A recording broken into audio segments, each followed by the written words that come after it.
பாலம் கல்யாண சுந்தரம் அமெரிக்காவில் கூப்பிட்டு 30 கோடி ரூபா கொடுக்குறான்.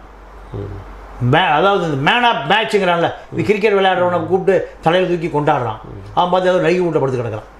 ஆனால் இந்த கல்யாண சுந்தரம் ஒரு லைப்ரரியனாக இருந்துட்டு தனது வருமானம் எல்லாத்தையும் பாடியை கூட மெடிக்கல் காலேஜ் கொடுத்துட்டாரு. அவன் இதெல்லாம் அமெரிக்கன் எம்பசியில் இதை பூரா பேப்பரை கட்டிங்க வெட்டி ஒட்டி அமெரிக்காவுக்கு அனுப்புகிறான். அவன் இப்படி ஒரு ஆள் இருக்கானாடா இந்த முட்டாள் பயிலுக்க தேசத்தில் அப்படின்னு கூப்பிட்டு 30 கோடி ரூபா ஒரு பண முடிப்பை கொடுக்குறான். அப்படியே கொண்டு வந்து யார் கொடுத்துட்டு வந்தார்? அனாத ஆசிரமத்துக்கு கொடுத்துட்டு மறுபடியும் அங்கே பட்டினியாக படுத்து கிடக்கிறார். அப்போது இது யார் அவர்களை ஏன் கொண்டாடலை சமூகம்? எல்லா கல்லூரியிலையும் மோட்டிவேஷன் ஸ்பீச்சுக்கு யாரை கூட்டிகிட்டு போகிறா? கோடம்பாக்க களிச்சடைகள் தான் போகுது. முக்கா கை போட்டு இடுப்பில் பாதி துணியெல்லாம் பின்னாடி பாதி துணியெல்லாம் முன்னாடி இந்த சனியனுக்கு தான் அங்கே போகுதுங்க உங்களுக்கு. அப்போ இந்த சமூகத்தை நீங்கள் எப்படி எடுக்கிறது? அது இந்த சமூக அமைப்பை எப்படிங்க எடுத்துக்குவீங்க நீங்கள்? பால கல்யாண சுந்தரம் தான் போய் அந்த மாணவர்களுக்கு மோட்டிவேஷன் ஸ்பீச் கொடுக்கணும். அப்போ அவரெல்லாம் இந்த சமூகம் என்ன பண்ணுறான்? திரும்பியே பார்க்குறது. உங்களுக்கு அந்த திரை ஆளுமைகள் பேரில் அவ்வளவு ஆத்திரம் கோபம் இல்லை? சீரழிவு கலாச்சாரமும் அங்கிருந்து தானே வருது. இவன் முதலமைச்சர் எங்கே போய் தேடுறான்? சினிமா தேடலாம் போய் தேடுறான். காவாலா அங்கே தானே போய் அப்படி பார்க்குறான். பாலியல் வக்கிரமங்களை தூண்டுகிற இந்த கமல், ரஜினி, அஜித், விஜய் இந்த இவர்களை தானே போய் முதலமைச்சராவாயா சினிமா தேர்தல் போய் கூப்பிடுறானே, பனையூரில் போய் கூப்பிடுறானே. இப்போ விஜயை கூப்பிடுறாங்களே, அவருக்கும் பெரிய ஆதரவு இருக்குன்னெலாம் பேசுகிறாங்க. அவர் முதலமைச்சராக வாய்ப்புகள் இருக்குன்னு நினைக்கிறீங்களா? இல்லை, அவர் நேரடியாக முதலமைச்சர் ஆக முடியாது. அவர் யார் ஆதரிக்கிறாரோ அவர் முதலமைச்சர் ஆவார். விஜய் யாரை ஆதரிக்கிறாரோ அவர் முதலமைச்சர் ஆவார். அவர் நானே முதலமைச்சர், என் தலைமையில் தான் கூட்டணி ஆட்சின்றாரு. அதுதான் உண்மை. எடப்பாடி தலைமையில் தான் ஆட்சி அதிகாரம் எல்லாமே இவர் சொல்கிறார். யார்? விஜய் சொல்கிறார். இல்லை, விஜய் நான் என்ன சொல்கிறேன்னா, தமிழ்நாட்டுக்கு ஒரு முதலமைச்சர் இல்லை, 25 முதலமைச்சர் இருக்காங்க.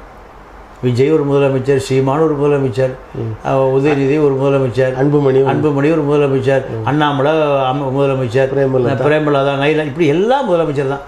விஷால் முதலமைச்சர், சரி திரிஷா ஒரு முதலமைச்சர், நயன்தாரா முதலமைச்சர், எல்லாம் முதலமைச்சர் தான். மக்கள் ஓட்டு போட்டால் யார் வேணால் ஆகட்டும். இது ஒரு ஜனநாயக நாடு. எனக்கு என்னமோ திரிஷாவுக்கும் ஜெயலலிதாவுக்கும் பெரிய வித்தியாசம் தெரியல. அன்னைக்கு திரிஷா மாதிரி தான் ஜெயலலிதா இருந்தது. இப்போ திரிஷா ஜெயலலிதா மாறுவதற்கு வாய்ப்பு இருக்குது. எம்ஜிஆர், ஜெயலலிதா, விஜய், திரிஷா அப்படின்னு கொண்டு வரீங்களா? இல்லை, அந்த அளவுக்கு எம்ஜிஆர் நம்ம சிறுமைப்படுத்த முடியாது. ஏன்னா அவர் முதலமைச்சராக வந்த பிறகு நீங்கள் மாமனிதர்களை விட ஒரு பெரிய மாமனிதனாக அவருடைய செயல். விடுதலை புலிகளுக்கு பல ஆயிரம் கோடி அள்ளி கொடுத்தார். ஏழை எளிய மக்களுக்கு தன்னுடைய சொத்துக்கள் பூரா காது கேளாதல் பண்ணது, கண்ணு தெரியாத பள்ளின்னு அள்ளி வீசிட்டு ஒரு பைசா கூட கொடநாடாகவோ, ரெட் ஜெயிண்டாகவோ, சன் பிக்சர்ஸாகவோ மாறலையே. இப்போ சுடுகாடாக கிடக்க, லைட்டு போடுறதுக்கு ஆள் இல்லையே. ஆனால் இந்த பக்கம் திரும்பினீங்கன்னா சாதாரண 10 வருஷமாக முந்தைய அரசியலுக்கு வந்தவனெல்லாம் ஆயிரக்கணக்கான கோடி ரூபா சம்பாரிச்சு வச்சுருக்காங்க.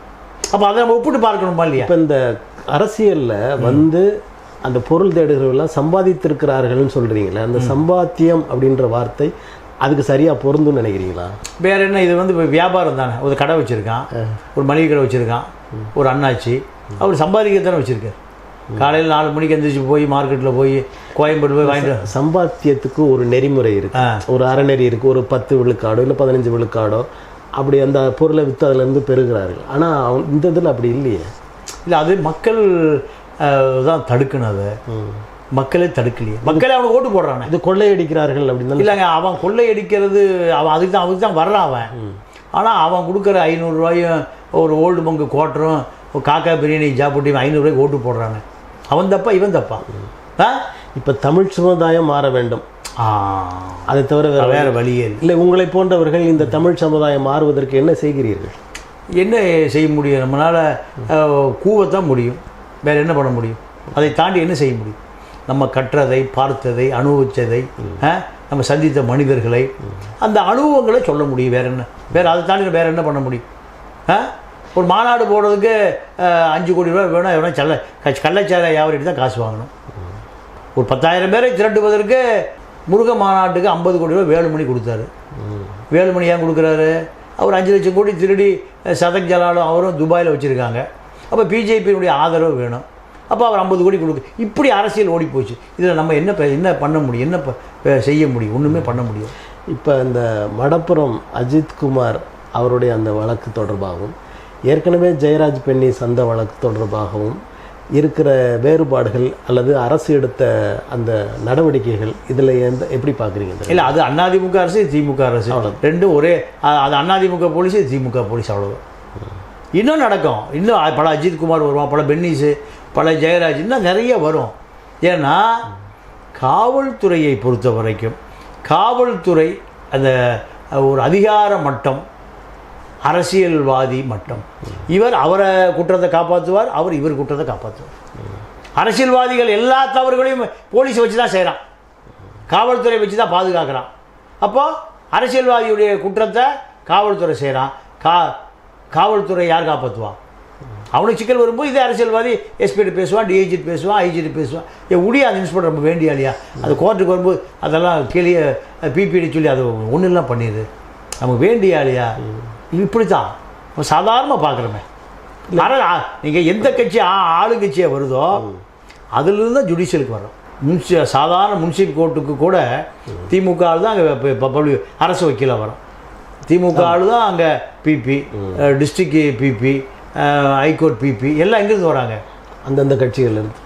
அப்புறம் இப்போ இந்த செய்திகள்லாம் பார்க்குறப்போ இந்த காவல்துறையினர் அவங்க கையாண்ட விதம் தவறாக போய் அதில் கொலை நிகழ்கிறது அல்லது இறப்பு நிகழ்கிறது என்றால் அதை தடுப்பதற்கான சட்டங்கள் எதுவும் இல்லையா? இந்த சட்டம்லாம் இருக்குங்க, சட்டத்தை மதிக்கிறதே இல்லை. நீங்கள் போலீஸ் ஸ்டேஷனில் போய் எனக்குலாம் நிறைய அனுபவம் இருக்குது. சட்டத்தை பேசிங்கன்னா அது குற்றம். டேய், என்ன சட்டமாக பேசுகிற? நான் சொல்லுவதாயா சட்டம்? யார் சொல்லுவான்? அங்கே இருக்க இன்ஸ்பெக்டர் சொல்லுவார். என்கிட்டயே சட்டமா? சட்டத்தை நான் தான் முடிவு பண்ணணும். நீ என்ன செய்யணும் நான் தான் முடிவு பண்ணணும். என்கிட்டயே சட்டம் பேசுகிறியா?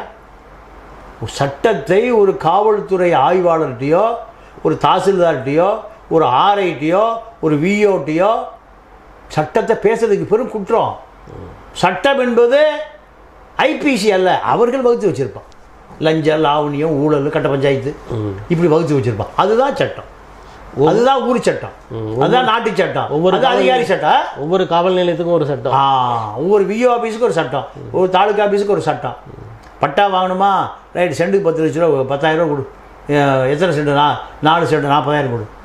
இல்லைங்க ஐயா, அது எப்படி ஜியோ அதெல்லாம் நீயே வச்சுக்க. எதை? ரெவன்யூ செக்ரட்டரி சட்டம் போட்டிருக்காரு, ஆணையில் அது நீயே வச்சுக்கியா? அங்கேயே போய் வாங்கி பட்டம் வாங்கிப்போ. இங்கே என்ன சட்டம்? நான் உங்கள்கிட்ட நீ கொடுக்குற 40,000 பிரித்து ஆர்ஐக்கு ரெவன்யூ இன்ஸ்பெக்டர் கொடுக்கணும், டெப்டி தாசில்தார் கொடுக்கணும், தாசில்தார் கொடுக்கணும், ஆர்டிஓ கொடுக்கணும், டிஆர்ஓ கொடுக்கணும், கலெக்டர் வந்தால் எல்லா செட்டப்பும் நான் தான் பண்ணணும். இதுக்கெல்லாம் ஏன் சம்பளத்தை வாங்கிய பண்ண முடியும்? சென்ட்டுக்கு 10,000, 4 சென்ட்டு 40,000 கொடு. இதுதான் இங்கே சட்டம். இல்லை கவர்மெண்ட் அது நீயே வச்சுக்க, நாக்கு வச்சுக்க. அப்போது இதை யார் தடுப்பது? இதை யார் மாற்றுவது? இதை யார் உடைப்பது? ஆந்திராவில் நக்சல்பாரி என்ன பண்ணுறான்? துப்பாக்கி எடுத்துகிட்டு வரான். மக்களுக்கு நான் சொல்கிறது கேள்றா, கேட்கலன்னா போட்டு தள்ளிடுவேன், சுட்டு தள்ளிடுவாங்க. அந்த மாதிரி இங்கே வரணும்னு நினைக்கிறீங்களா நீங்கள்? இல்லை, அங்கெல்லாம் வராது. இங்கே மக்களுக்கு வெளிப்படுவதா தான் அதிகாரி தெரிஞ்சிருவானா சார்? 10 பேர் கியூ நிற்கும், 11 ஆள் இந்த 100 ரூபா சரி எனக்கு முதல்ல முடிச்சு கொடுக்குறானே. 10 பேர் 100 ரூபா 100 ரூபாய்க்கு கியூ நிற்பான். 11ஆவது ஆள் 150 ரூபா எடுத்துகிட்டு போய் இதை நீ 50 ரூபா சேர்த்து முதல்ல எனக்கு முடிச்சு கொடுக்குறானே. இங்கே அது ஒரு நக்சல் பாரிலாம் வர்றதுக்கு வாய்ப்பே இல்லை. ஏன்? இவனே பிடிச்சி அவனுக்கு கொடுத்துருவோம். டேய், உனக்கு எதாவது திட்டம் போடுறான்டா. நீங்கள் உலகத்திலேயே கேவலமான நாடு இந்தியா. எப்படின்னா, ஆங்கிலேய நம்ம நாட்டை பிடிச்சிட்டான். இந்தியாவில் என்ன தெரியுமா சுதந்திர போராட்டம்? ஆங்கிலேயனுக்கு ஆதரவாக ஒரு கூட்டம், நம்ம கூட்டமே. அவனுக்கு பூரா சிப்பாய் கிப்பாய் மேஜர் கர்னல் எல்லாம் நம்ம பையன்.